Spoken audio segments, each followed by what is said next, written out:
اب اس میں سوال یہ پیدا ہوا کہ پہلی بات یہ ہے کہ پاکستان یہ کہتا ہے کہ ہم جو ہے وہ پاکستان کی سرزمین پہ کوئی ٹیررسٹوں کو جو ہے وہ نہیں رہنے دیتے، اور ہم نے یہ آپریشن جو شروع کیا ہوا ہے ان کے خلاف کامیابی سے، اور ان کو مار دیا اور بھگا دیا. تو یہ اتنا بڑا ٹیررسٹ جو ہے وہ پاکستان میں کیا کر رہا تھا؟ جی. دوسرا سوال یہ تھا کہ یہ جو امریکہ نے اس پہ ڈرون حملہ کیا تو یہ پھر انہوں نے وہی رٹا لگانا شروع کر دیا کہ جی یہ ہماری ساورنٹی جو ہے اس کے خلاف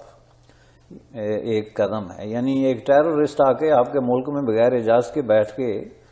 تو وہ ٹیررسٹوں کو تیار کر رہا ہے اور ایک دوسرے ملک کے خلاف وہاں سے کارروائیاں کر رہا ہے، تو یہ آپ کی ساورنٹی کے خلاف کوئی قدم نہیں. لیکن اس پہ اگر ڈرون گر گیا تو یہ جناب بہت بڑی ہماری وہ ہو گئی. اور یہ نوبت یہاں تک پہنچ گئی کہ بعض جرنلوں نے جو پاکستانی انہوں نے دھمکی دی کہ اگر آئندہ حملہ کیا گیا تو ہم ڈرون جو ہے وہ مار گرائیں گے. یہ تھی مس انڈرسٹینڈنگ کی ہائٹ. ٹینشن میں اس کو نہیں کہوں گا لیکن مس انڈرسٹینڈنگ، چونکہ یہ آن اینڈ آف جو ہے وہ چلتا رہا ہے. جب انہوں نے یہاں تک اتنا ڈراسٹک اعلان کر دیا کہ ہم ڈرون گرائیں گے اگر آئندہ کوئی ایسی حرکت ہوئی، تو جس سے آپ اندازہ لگا سکتے ہیں کہ یہ ٹینشن جو ہے کہاں تک پہنچی. میرے کہنے کا مطلب یہ ہے کہ یہ سوسائٹی جو اپنی ہسٹری کے حوالے سے ایک پیسیفسٹ اور ایک سویلائز سوسائٹی جو ہے وہ رہی ہے. اب اس کا جو ہے ایک علاقے پہ جو ہے آج کا انڈیا ہے، اس سے تو آپ تب خوفزدہ ہوں کہ انڈیا نے کوئی 20-25 ملکوں پہ حملے کیے ہوں، کوئی 4-5 جنگیں لڑی ہوں. لے دے کے تو انڈیا کی جو جنگ پاکستان کے ساتھ 4 جنگیں ہوئی ہیں وہ خود پاکستان کے اپنے جو بڑے دانشور ہیں اور جو جرنل ہیں وہ تسلیم کرتے ہیں کہ اس میں بڑی حد تک پاکستان جو ہے اس کا انیشیٹو تھا. ایکسکلوڈنگ جو جھوٹ ہیں، پاکستان کی ہسٹری میں جو ہے بڑی تعداد میں جو ہے وہ جھوٹ بولے جاتے ہیں، اور یہ اب ایک کوئی سیکرٹ نہیں رہا. اب آپ کسی پرائمری اسکول کے اسٹوڈنٹ سے پوچھیں کہ ہسٹری میں کیا سچ ہے اور کیا غلط ہے تو وہ ممکن ہے آپ کو فل فور ایسے بتا دے کہ یہ چیزیں جو ہیں یہ بالکل غلط ہیں اور جھوٹ بولتے جاتے رہے، اور وہ جھوٹ جو ہیں ایسے تسلسل سے بولے جاتے رہے. مثلا یہ کہ 1947 کی جنگ جو ہے وہ انڈیا نے سٹارٹ کی تھی. جی انڈیا نے جو ہے وہ اکتوبر میں کشمیر پہ حملہ کر دیا تھا تو ہم نے کاؤنٹر میں کیا.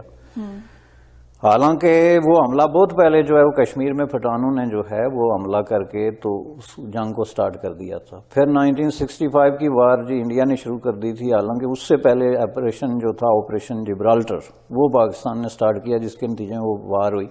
پھر 71 کی وار جو خود بنگلہ دیش کے اندر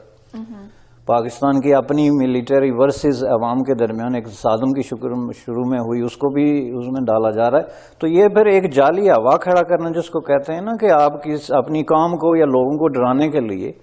ایک مصنوعی دشمن جو ہے وہ کھڑا کریں اور اس کے اوپر آپ پھر ایسی تاریخ گڑھیں اور ایسی کہانیاں جو ہے ترتیب دیں کہ جی ہم تو بہت مظلوم لوگ ہیں اور اگر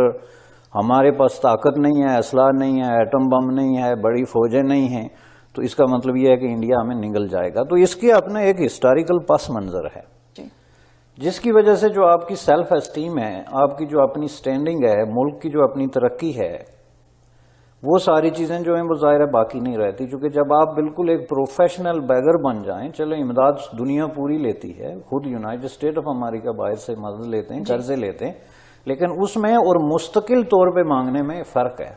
یعنی جب آپ کی معیشت ہی مانگنے تانگنے پہ آ جائے تو اس میں اور اس میں زمین اور آسمان کا فرق ہے. یہ ابھی جو پریزیڈنشل کینڈیڈیٹ ہیں انہوں نے ایک دفعہ بڑا یہ جو ہلری کلنٹن نے کہا تھا کہ پاکستان جو ہے یہ اپنے رچ لوگوں سے ٹیکس کیوں نہیں مانگتا، بجائے اس کے کہ وہ ان سے ٹیکس رچ لوگوں سے مانگ کے اپنے غریبوں میں تقسیم کرے اور غریبوں کی اپ لفٹنگ کرے. وہ باہر سے پیسے کس لیے مانگ رہا ہے اور یہ کب تک یہ سلسلہ جاری رہے گا؟ یعنی یہ ان کی ایک معیشت کا اہم ستون بن گیا تھا. اور وہ بھی پھر یونائٹڈ اسٹیٹ آف امریکہ سے. یونائٹڈ اسٹیٹ آف امریکہ نے 50s میں پہلی دفعہ گندم جو ہے وہ کہ بے حساب گندم یہاں پہ ہو گئی تھی فالتو، جو انہوں نے پاکستان کو ڈونیٹ کی تھی. اور وہ گندم جب جا کے تو جو ہے پورٹ پہ اتری، کراچی پورٹ پہ، تو وہاں سے پھر انہوں نے اس کو اتار کے جہازوں سے تو اونٹوں پہ اس کو لادا اور اس کو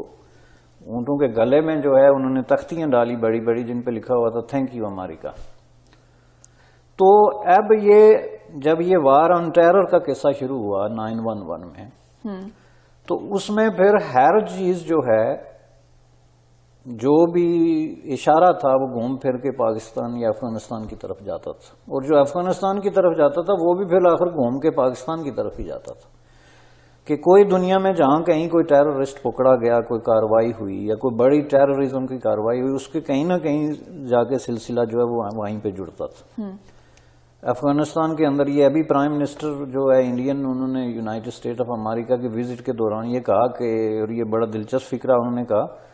کہ ٹیررزم ایک انٹرنیشنل مسئلہ ہے، لیکن یہ شروع ہمارے پڑوس سے ہوا۔ تو ان کا جو پڑوس ہے ظاہر ہے پاکستان اور اس کے بعد افغانستان، تو اس میں جو ہے یہ ٹیررزم کی گیم میں اس نے کہا جی ہم تو امریکہ کے ساتھ ہیں جی۔ اب یہ ہے کہ انہوں نے وار آن ٹیرر میں جو امریکہ کا ساتھ دیا، اس میں پھر بظاہر تو انہوں نے ساتھ دیا، لیکن اندر سے امریکیوں کو پتا تھا کہ اندر سے یہ جو ہے وہ ڈبل گیم کر رہے ہیں، جو کہ اب کوئی سیکرٹ نہیں رہا نہ امریکیوں کے لیے نہ پاکستانیوں کے لیے، کہ ایک طرف تو یہ امریکہ سے مدد بھی لیتے رہے، اس کی جناب پیسے بھی لیتے رہے، اور دوسری طرف سے ٹیررسٹوں کو بھی فیسیلیٹیٹ کرتے رہے، اور عاد یہاں تک پہنچ گئے کہ بن لادن جیسا جو اصل آدمی تھا وہ بھی پاکستان کی ملٹری ہیڈ کوارٹرز جو ان کی اکیڈمی ہے اس کے قریب سے، کہ آپ کسی ملک سے اس لیے ڈریں کہ وہ ملک جو ہے اس کی کوئی بہت بڑی جنگ باز قسم کی ہسٹری ہو۔ مثلا انڈیا نے جو ہے وہ ظاہر ہے انڈیا ایک زمانے میں پاکستان بھی انڈیا ہی تھا، اور انڈیا پاکستان کے علاقہ جو بنا ہے بعد میں، یہ پہلے انڈیا تھا، تو یہاں اس خطے کی جو ہسٹری ہے وہ تو کبھی بھی کوئی جنگ باز لوگوں کی ہسٹری نہیں رہی ہے، بلکہ میں نے بار بار کئی دفعہ یہ عرض کیا ہے کہ بنیادی طور پہ یہ ایک پیسیفسٹ قسم کے لوگوں کا ایک خطہ تھا، یہ جو انڈین سب کنٹیننٹ ہے، اور اس کا جو اوریجن ہے وہ بدھزم، جینزم اور ہندوازم جو کہ پیسیفسٹ ریلیجن ہیں اپنے ایسنس کے اعتبار سے۔ میں ان لوگوں کی بات نہیں کرتا جو ریلیجن کو استعمال کرتے ہیں یا جنون پھیلا کے ریلیجن کے نام پہ خون خرابہ کرتے ہیں، میں ایز اے ریلیجن بات کرتا ہوں۔ تو یہ جو تہذیب تھی ہماری انڈین سب کنٹیننٹ کے اندر، یہ اس کے اندر ایک پیس تھا اور ڈائیلاگ تھا۔ اب تو اس طرح انہوں نے افغانستان کے عوام کے ساتھ یہ زیادتی کی کہ ان کی جنریشنز جو ہیں ان کو اجاڑ کے رکھ دیا۔ ان کی 3 جنریشنز جو ہیں وہ آگ اور خون کی ہولی کھیلتے ہوئے جو ہے وہ گزر گئی۔ ان کی 2 جنریشنز کے بچے جو ہیں انہوں نے اسکولوں کا منہ تک نہیں دیکھا، وہ لاکھوں کی تعداد میں جو ہے وہ بے وطن ہو گئے، کوئی جا کے پاکستان میں، کوئی انڈیا میں، کوئی یورپ میں کہیں جو ہے۔ تو یہ ساری چیزیں جو تھی، آخر میں ایک رائے جو ڈیولپ ہوئی افغانستان کے اندر وہ یہ تھی کہ یہاں پہ جو کچھ ہوا اس کا ایک بڑا ذمہ دار جو ہے وہ پاکستان ہے۔ افغانستان میں ایک وقت تو ایسا آ گیا تھا کہ جو پاکستانی وہاں جاتے تھے وہ اپنے آپ کو انڈین کہتے تھے، افغانیوں کے عطاب سے بچنے کے لیے، کہ آپ اپنا تعارف کراتے ہیں کہ میں پاکستانی ہوں تو ممکن ہے کوئی افغانی آپ کو موقع پہ گولی مار دے۔ اس قدر ہیٹ افغانستان کے عوام کے اندر تھی۔ تو آپ اپنے آپ کو انڈین کہہ کے کوئی تاجر یا کوئی سیاح یا کوئی ٹورسٹ ہے یا وزٹر ہے کہتا میں انڈین ہوں، تاکہ یہ اب جب عوام اس حد تک آپ کے نفرت میں آ جائیں کہ آپ کو اپنے آپ کو کیموفلاج ہونا پڑے یا اپنا نام چینج کرنا پڑے، تو اس کا مطلب کیا ہوا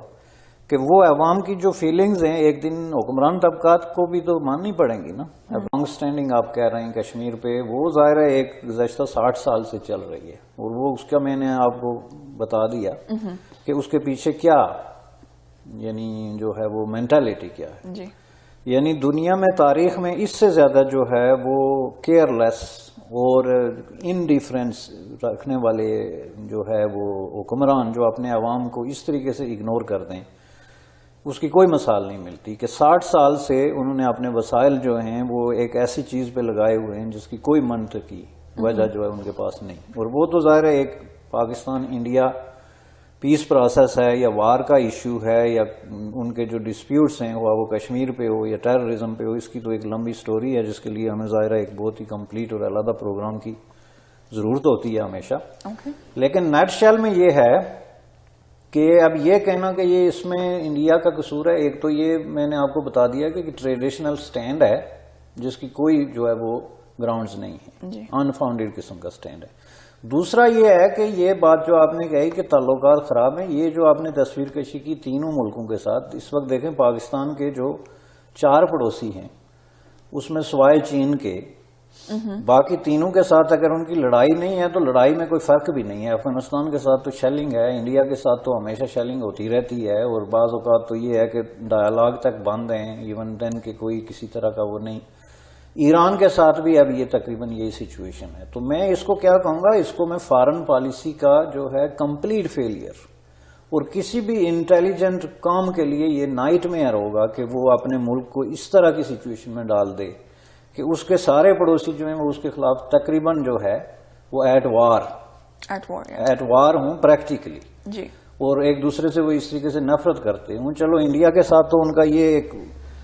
مسئلہ ہے جو کہ اللہ تو میں نے بیان کیا، لیکن ایران جو ہے یا افغانستان جو ان کے برادر اسلامی ملک ہیں، تو اس سے تو جو ان کا اپنا تھیسس ہے نا، اپنی creation, it goes against the cover.